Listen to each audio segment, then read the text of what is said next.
우리는 지금 사라의 믿음에 대해서 살펴보고 있습니다. 그렇다면 지난 시간에 사라의 믿음은 어떤 믿음이었다라고 말씀드렸습니까? 첫 번째로 사라는 믿음의 능력이 있는 믿음이고, 두 번째로 사라의 믿음은 하나님의 신실하심을 믿는 믿음이었다라고 말씀드렸습니다. 그렇다면 사라의 믿음의 결과는 무엇일까요? 본문 12절을 보시면 이러므로 죽은 자와 같은 한 사람으로 말미암아 하늘의 허다한 별과 또 해변의 무수한 모래와 같이 많은 후손이 생육하였느니라 라고 말씀합니다. 사라는 죽은 자와 같은 사람이었습니다. 우리도 건강으로, 가정적으로, 재정적으로, 직장이나 사업으로 때로는 사라처럼 죽은 자와 같은 삶을 살 수 있습니다. 어떤 한 사람의 삶도 단순한 삶이 없습니다. 골이 없는 산이 없듯이 인생에도 골은 반드시 있습니다. 사라의 삶을 보십시오. 결혼하여 시아버지를 모시고 조카를 양육하며 살았습니다. 그리고 갑자기 남편 아브라함을 따라 알지도 못한 지역으로 이사를 갔습니다. 아이를 낳지 못합니다. 첩이 아이를 낳았습니다. 자신을 조롱하고 우습게 봅니다. 그런데 남편이라는 아브라함은 자신 살기 위해서 아내를 누이라고 2번이나 속이는 그런 짓을 했습니다. 남편은 꿈이 거창하지만 땅 한 평도 없는 떠돌이 인생을 살았습니다. 남편이 첩을 얻은 후 13년 동안 하나님과 어떤 관계도 이루지 못했습니다. 요즘 말로 하면 교회 다니다가 첩을 얻고 그 죄책감에 교회도 나가지 않는 것입니다. 그런데 89세에 하나님께서 나타나셔서 아들을 주시겠다고 말씀합니다. 얼마나 어처구니 없겠습니까? 주시려면 그 지긋지긋한 고생을 시키지 말고 진작에 주셨으면 얼마나 좋았겠습니까? 그런데 사라는 하나님의 신실하심을 믿고 소망을 가졌습니다. 결국 그 결과는 어떻게 되었습니까? 사라가 죽은 자와 같은 사람이었지만 아들 이삭을 낳게 되었습니다. 그리고 이삭으로 말미암아 야곱이 태어나고, 야곱으로 말미암아 이스라엘 12지파가, 그 12지파가 이스라엘 민족이 되고, 결국 신약시대에 예수님으로 말미암아 하나님의 나라가 세워졌습니다. 육체적 후손의 번성과 영적 후손의 번성이 이루어진 것입니다. 하늘의 별이나 바닷가의 모래의 표현은 사람의 숫자가 헤아리지 못할 만큼 많을 것이라는 것입니다. 사라의 믿음으로 한 사람이 아니라 한 가문이, 한 민족이, 한 하나님의 나라의 공동체가 축복을 받은 것입니다. 이삭을 낳고 이삭으로부터 수없이 많은 후손을 얻었습니다. 그 후손 가운데 예수님이 태어나고 예수 그리스도를 통해 수많은 영적 자녀들이 생겨났습니다. 99세의 하나님은 아브라함에게 찾아와 창세기 17장 15절 16절에서 이렇게 말씀합니다. 네 아내 사레는 이름을 사레라 하지 말고 사라라 하라. 내가 그에게 복을 주어 그가 네게 아들을 낳아 주게 하며 내가 그에게 복을 주어 그를 여러 민족의 어머니가 되게 하리니 민족의 여러 왕이 그에게서 나리라. 하나님께서 약속해 주신 이 말씀은 그대로 이루어 주셨습니다. 믿음은 진실로 바라는 것들의 실상이요 보지 못하는 것들의 증거라고 했는데, 믿음으로 보이지 않는 세계가 드러난 것입니다. 믿음의 결과는 절망에서 희망으로, 실패에서 성공으로, 슬픔에서 기쁨으로, 탄식에서 환호로 마감이 되는 것입니다.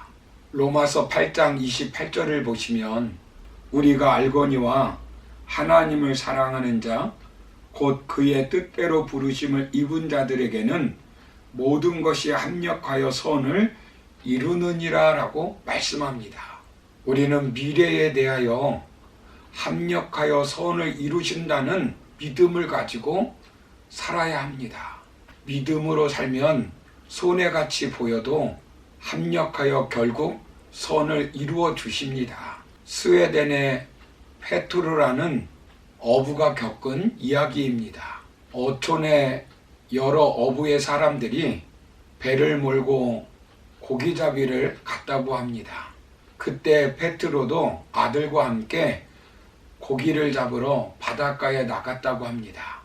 그런데 고기잡이를 간 배들이 저녁이 되어 돌아와야 되는데 그 배들이 돌아오지 않았다고 합니다. 왜냐하면 풍랑을 만났기 때문입니다. 온 동네 아낙네들과 아이들이 바닷가에 나가서 남편 혹은 아버지와 자식들이 돌아오기를 발을 동동 구르며 기다리고 있었다고 합니다. 밤은 점점 깊어지고 파도 소리밖에 들리지 않았다고 합니다.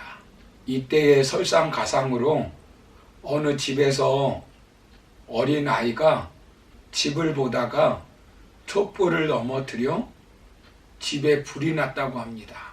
동네 사람들은 그 집에 불을 끄려고 남편, 아버지, 자식들을 기다리는 것을 잠시 잊어버리고 물동이를 동원하여 정신없이 몇 시간을 불 끄는 소동이 벌어졌다고 합니다. 그러는 중에 배가 돌아왔답니다.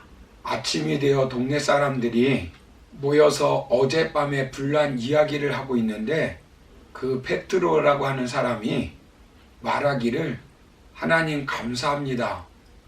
우리는 웬 불인지 몰랐으며 어쨌든 불이 보여서 그 불을 바라보고 결국 집에 무사히 돌아오게 되었습니다.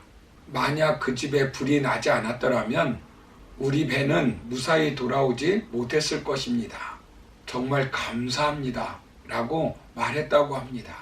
여러분, 그 불이 남으로 말미암아 어부들이 무사히 돌아올 수 있게 된 것입니다.